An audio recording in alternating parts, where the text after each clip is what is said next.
Ciao ragazzi, sono Ribart. Oggi voglio farvi vedere un piccolo trucco su come lubrificare il cavo del cambio e del freno senza smontare nulla. Per lubrificare il filo del cambio senza smontare nulla mettiamo sull'ultimo rapporto più leggero, così. Poi andiamo a scalare tutte le marce senza girare i pedali. In questo modo il cavo si è allentato e adesso noi possiamo sganciare i cavi del cambio. Anche in cima sul comando cambio andiamo a staccare.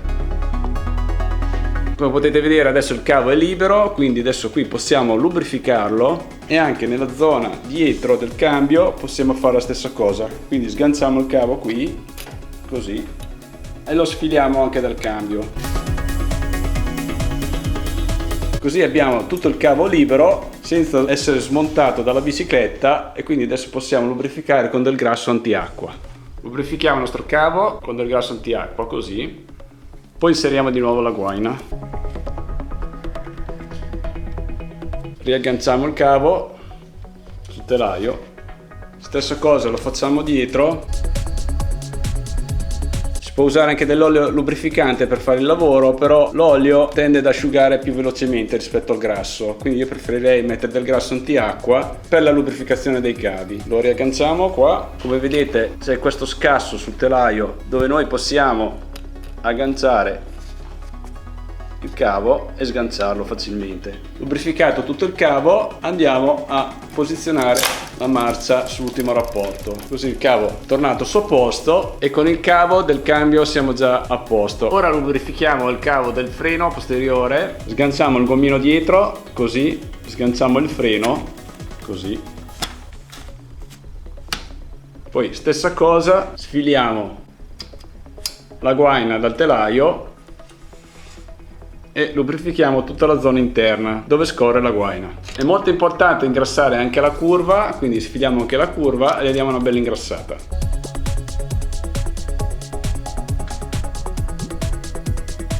Sganciamo anche la guaina davanti, così dal telaio, sfiliamo e ingrassiamo. Rimontiamo la guaina.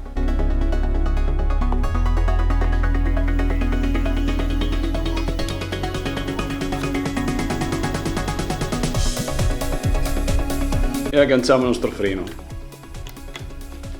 Mettiamo il gommino e ok. Il cavo del freno posteriore è lubrificato. Per lubrificare il cavo davanti del freno dobbiamo per forza svitare la vite che tiene fissato il filo sul freno per sfilare tutta la guaina dal cavo. Per fare questa operazione dobbiamo per forza togliere il terminale filo, questo qui, che serve per non sfilacciare il cavo. Quindi si toglie così. Poi andiamo ad allentare la vite, sfiliamo tutto il cavo e ingrassiamo. Certi freni posteriori hanno la guaina completa, cioè vuol dire da cima a fondo, senza divisioni, quindi ha un corpo unico e quindi purtroppo dobbiamo fare la stessa operazione come il freno davanti. Quindi dobbiamo svitare la vite che tiene il cavo, sfilare tutta la guaina, ingrassare e rinfilare. Mi capita spesso di vedere biciclette in condizioni che hanno i fili freno e i comandi cambio bloccati perché durante l'inverno lasciano magari la bicicletta incustodita, non protetta, fuori all'aperto e quindi può succedere che il cavo all'interno della guaina faccia la ruggine. Quindi questa soluzione si può fare prima di andare a sostituire completamente il cavo e la guaina. Non è detto che questa soluzione funzioni perché dipende dalla quantità di ruggine che ha il cavo e la guaina, quindi se è leggermente superficiale possiamo provare a fare questa lubrificazione in modo da far ripartire così tra virgolette la nostra bicicletta per la stagione. Chiaramente un buon meccanico vi dirà di sostituire sia la guaina che il cavo perché è giusto che sia così, però magari possiamo evitarlo facendo questa piccola manutenzione che è veloce e possiamo farlo tutti tranquillamente. Questo problema lo troviamo all'inizio della stagione, quindi quando noi andiamo a prendere la bicicletta per le prime volte vediamo che non risponde bene sia il freno che il comando, quindi il mio consiglio è farlo prima possibile per evitare di sforzare i comandi e sforzare il filo freno perché si può anche spezzare. Bene, spero di esservi stato d'aiuto anche in questo tutorial, mi raccomando iscrivetevi al mio canale, mettete un bel mi piace e ci vediamo al prossimo tutorial. Ciao a tutti! Sto impazzendo con tutti sti forcellini, non ne posso più, sono più di 700 modelli tutti catalogati uno per uno. Aiuto!